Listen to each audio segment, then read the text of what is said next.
नमस्कार और स्वागत है।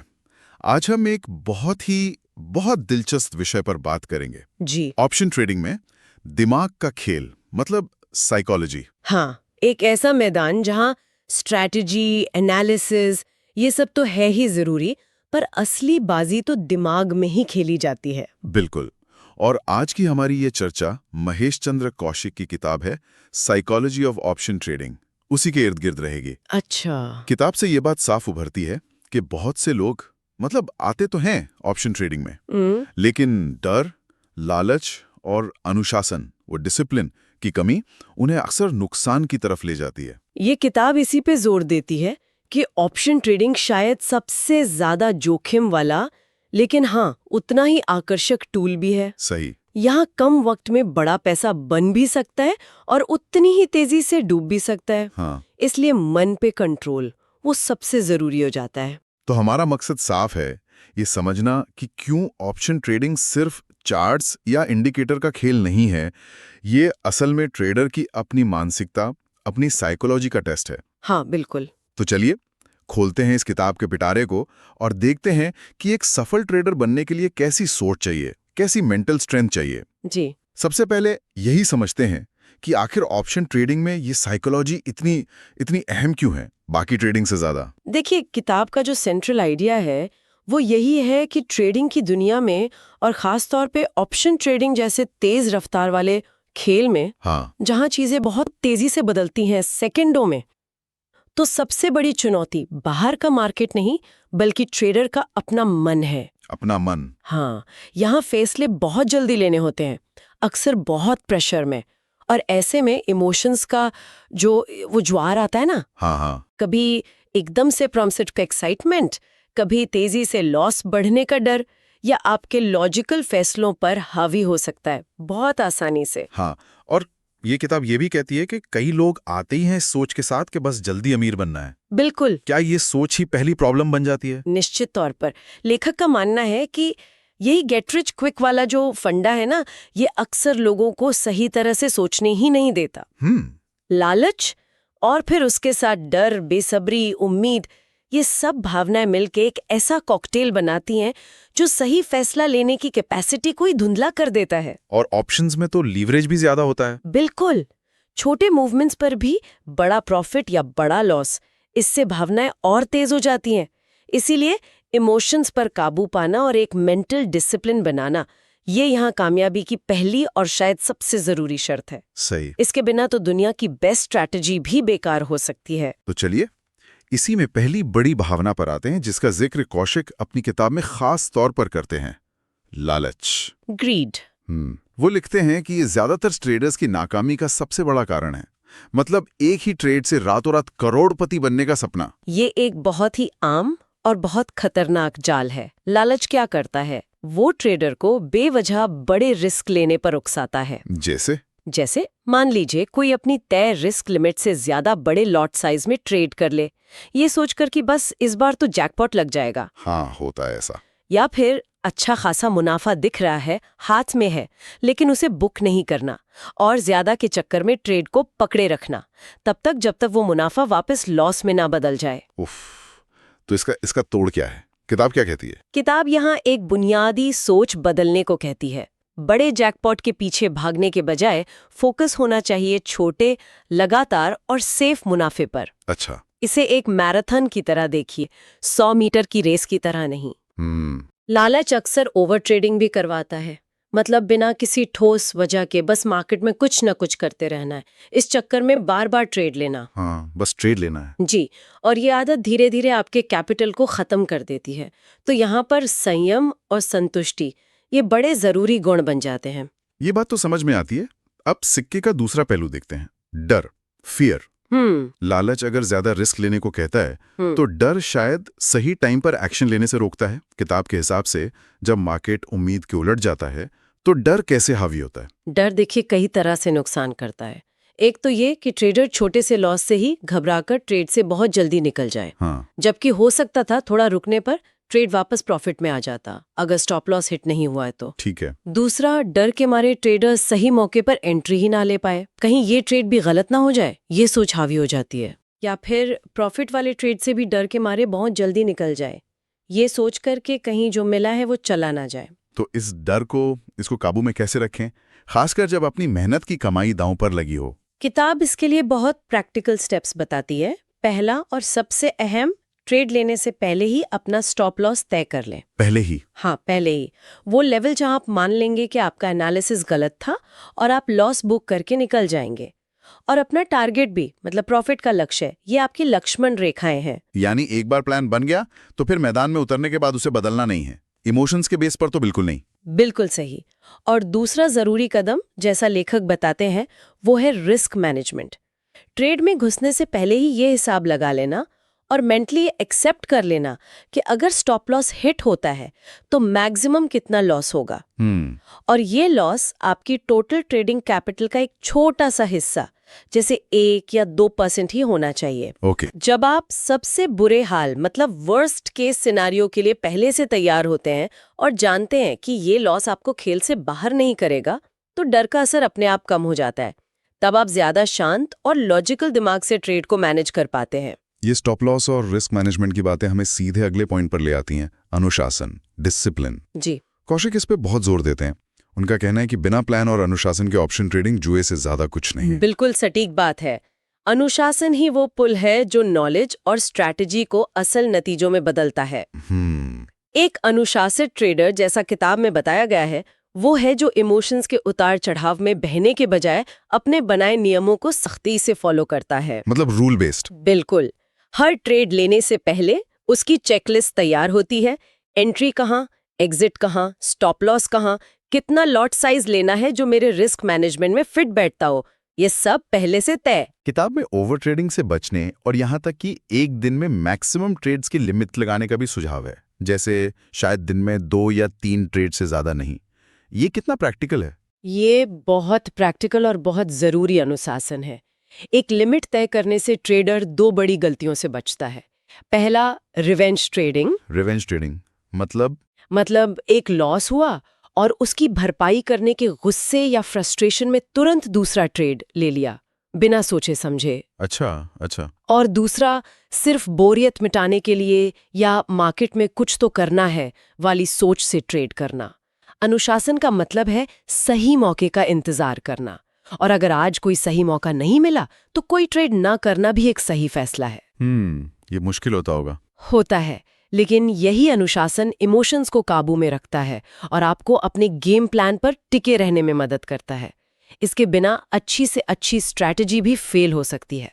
अब एक और बड़ी दिलचस्प और थोड़ी अजीब सी लगने वाली बात जो किताब कहती है वो ये कि पैसा बचाना पैसा कमाने से ज्यादा जरूरी है।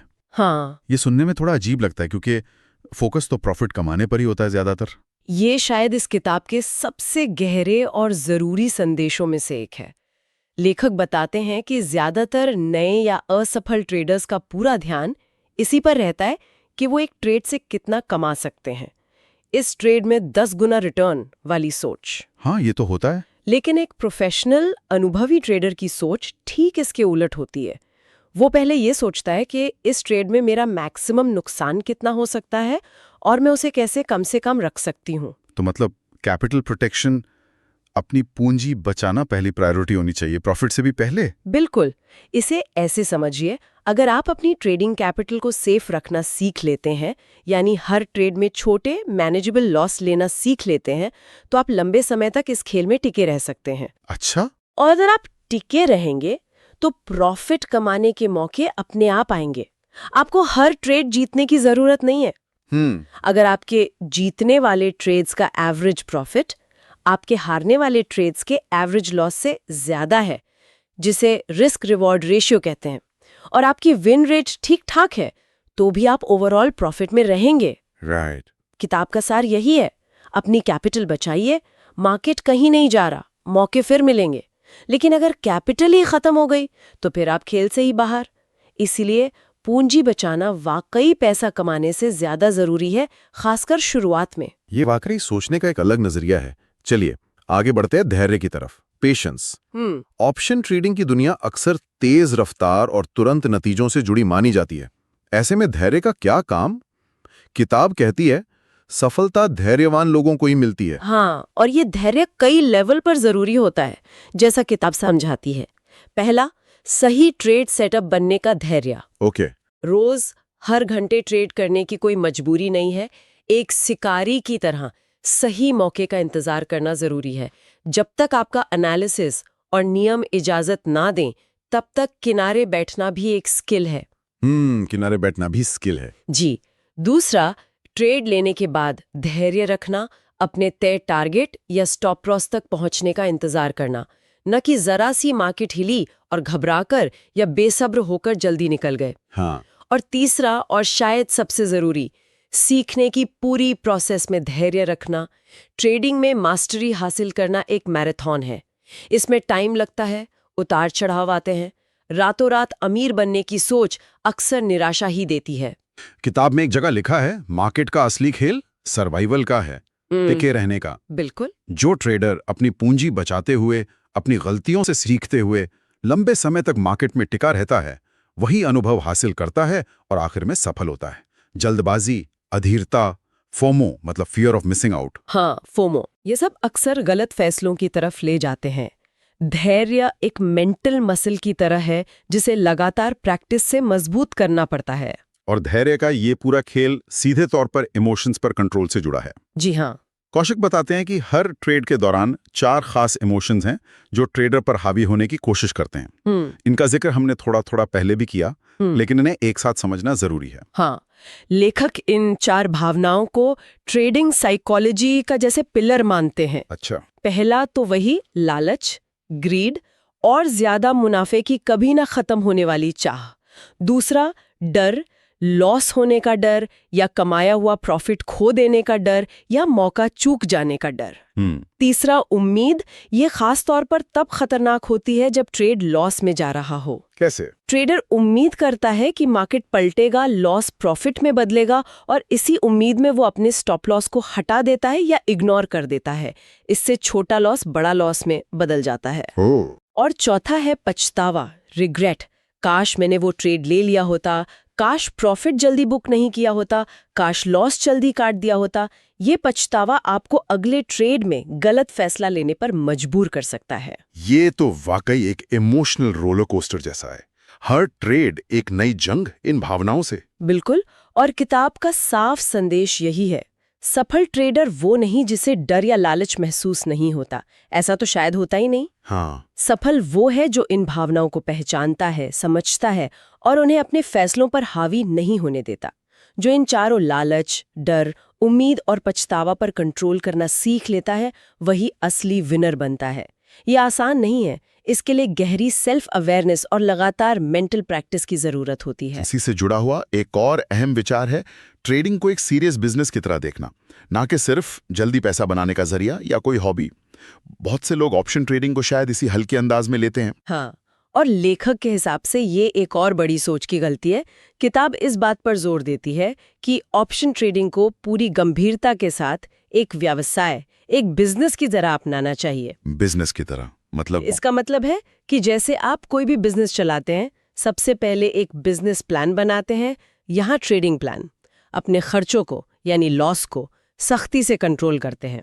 छोटे लेकिन रेगुलर प्रॉफिट मतलब कंसिस्टेंट इनकम पर ध्यान देते हैं। अपने हर लेन देन यानी ट्रेड का हिसाब किताब रखते हैं, जर्नल मेंटेन करते हैं, अपनी परफॉर्मेंस का एनालिसिस करते हैं और सबसे जरूरी एक लंबी अवधि का विजन रखते हैं, लॉन्ग टर्म सोचते हैं। इसे लॉटरी टिकट खरीदने या कैसीनो में जुआ खेलने जैसा नहीं समझना चाहिए। बिल्कुल नहीं। तो मतलब ये हुआ कि रातों रात अमीर बनने वाली स्कीमों को भूलकर इसे एक सस्टेनेबल तरीके से इनकम कमाने के मीडियम के तौर पर डेवलप करने पर फोकस हो। एग्जैक्टली। बिजनेस माइंडसेट अपनाने का मतलब है प्रोसेस पर ध्यान देना, ना कि सिर्फ हर दिन के रिजल्ट पर। इसका मतलब है लगातार सीखना, गलतियों से सबक लेना, अपनी स्ट्रैटेजी को जरूरत के हिसाब से बदलना और सबसे बढ़कर रिस्क को हमेशा प्रायोरिटी पर रखना और उसे मैनेज करना। जब आप इसे बिजनेस की तरह देखते हैं तो आप ज्यादा लॉजिकल, ज्यादा प्लान्ड और कम इमोशनल तरीके से फैसले लेते हैं। ये सब सुनने में तो बहुत लॉजिकल और जरूरी लगता है। अनुशासन, धैर्य, इमोशंस पर कंट्रोल, बिजनेस माइंडसेट। लेकिन असली सवाल ये है कि इन सब को अमल में कैसे लाया जाए। हाँ, ये बड़ा सवाल है। क्या किताब इसके लिए कुछ ठोस प्रैक्टिकल तरीके भी बताती है कि कोई अपनी ट्रेडिंग साइकोलॉजी को कैसे सुधारे? हाँ, बिल्कुल। किताब सिर्फ प्रॉब्लम ही नहीं बताती, सॉल्यूशन की तरफ भी इशारा करती है। खुद को मेंटली ट्रेन करने के लिए कुछ ठोस कदम बताए गए हैं। जैसे? पहला और शायद सबसे असरदार है रोजाना एक ट्रेडिंग जर्नल लिखना। Trading journal? हाँ, इसमें सिर्फ ये नहीं लिखना कि कौन सा ट्रेड लिया, कितने पर बेचा, कितना प्रॉफिट या लॉस हुआ, बल्कि ये भी लिखना जरूरी है कि वो ट्रेड लेने के पीछे कारण क्या थे, उस वक्त मन में क्या इमोशंस चल रहे थे। डर था, लालच था, उम्मीद हावी थी, नतीजा क्या रहा, और सबसे जरूरी, इस पूरे एक्सपीरियंस से आपने क्या सीखा। ये तो एक तरह से अपने ट्रेडिंग बिहेवियर का एक्सरे करने जैसा हुआ, ताकि पैटर्न और गलतियां पकड़ी जा सकें। बिल्कुल, ये सेल्फ एनालिसिस का बेहतरीन तरीका है। दूसरा कदम है अपनी गलतियों से लगातार सीखना और उन्हें दोहराने से बचना। हर लॉस अगर उससे सही सबक लिया जाए तो वो आपकी ट्रेडिंग की ट्यूशन फीस है। जर्नल इसमें बहुत मदद करता है। तीसरा, मार्केट को और ऑप्शन ट्रेडिंग की बारीकियों को समझने में वक्त देना। ये कोई आसान चीज नहीं है, इसमें लगातार सीखने और प्रैक्टिस की जरूरत है। सही। शायद शुरुआत में असली पैसे लगाने से पहले पेपर ट्रेडिंग मतलब वर्चुअल ट्रेडिंग करना एक अच्छा आइडिया हो सकता है। हाँ, ताकि रिस्क ना हो। ताकि आप बिना फाइनेंशियल रिस्क के अपनी स्ट्रैटेजी और साइकोलॉजी को परख सकें। संक्षेप में कहें तो किताब का सीधा संदेश है, सही नॉलेज प्लस सख्त अनुशासन प्लस मजबूत psychology is equal to option trading में सफलता। और ये कोई एक दिन में मिलने वाली चीज नहीं, ये एक लगातार चलने वाली प्रोसेस है, एक सफर है। तो महेश चंद्र कौशिक की किताब साइकोलॉजी ऑफ ऑप्शन ट्रेडिंग के इन विचारों को अगर हम समेटें तो यह साफ है कि ऑप्शन ट्रेडिंग में असली लड़ाई चार्ट्स या इंडिकेटर्स से उतनी नहीं है जितनी ट्रेडर की अपनी खोपड़ी के अंदर चल रही उथल पुथल से है। ये जानना कि कब ट्रेड लेना है ये तो जरूरी है ही, पर शायद उससे भी ज्यादा जरूरी ये जानना है कि कब ट्रेड नहीं लेना है। बिल्कुल। और अपने अंदर उठने वाले लालच, डर, उम्मीद और पछतावे के बवंडर को कैसे शांत रखना है। बिल्कुल सही निष्कर्ष निकाला आपने। अगर हम मुख्य बातों को फिर से दोहराएं तो वो यही है, लालच और डर जैसी ताकतवर भावनाओं को पहचानना और उन पर लगाम लगाना सीखना, अनुशासन, धैर्य और एक क्लियर पहले से तय ट्रेडिंग प्लान के साथ काम करना और अपनी पूंजी को बचाना, उसे अपनी पहली प्राथमिकता मानना, प्रॉफिट से भी ज्यादा।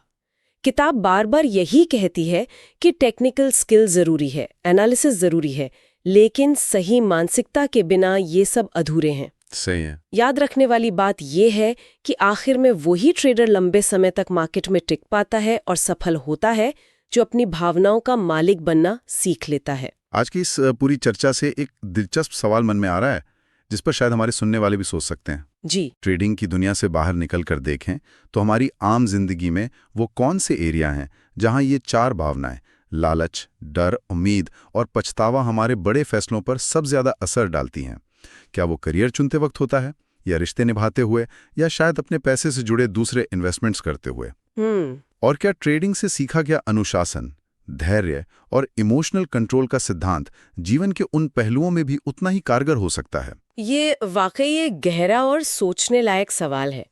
अपनी भावनाओं को समझना, ये जानना कि कौन सी चीजें उन्हें ट्रिगर करती हैं और फिर उन्हें इस तरह से मैनेज करना कि वो हमारे फैसलों को हाईजैक ना कर लें, ये हुनर सिर्फ ट्रेडिंग तक ही सीमित नहीं है। हाँ। ये जीवन के हर मोड़ पर बेहतर निर्णय लेने, ज्यादा बैलेंस्ड रहने और शायद ज्यादा संतुष्ट जीवन जीने में मदद कर सकता है। ट्रेडिंग शायद इन भावनाओं को बहुत तेज और साफ आईने की तरह दिखा देती है, जिससे हमें इनसे जूझने और सीखने का एक इंटेंस मौका मिलता है। बिल्कुल, बहुत सही कहा।